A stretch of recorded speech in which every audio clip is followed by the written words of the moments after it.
رسول کریم صلی اللہ علیہ وآلہ وسلم نے فرمایا، ایک مسلمان دوسرے مسلمان کا بھائی ہے، پس اس پر ظلم نہ کرے اور نہ ظلم ہونے دے۔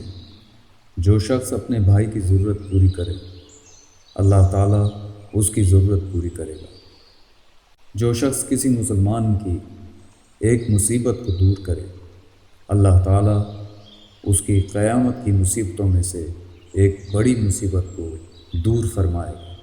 اور جو شخص کسی مسلمان کے عیب کو چھپائے، اللہ تعالیٰ قیامت میں اس کے عیب چھپائے گا۔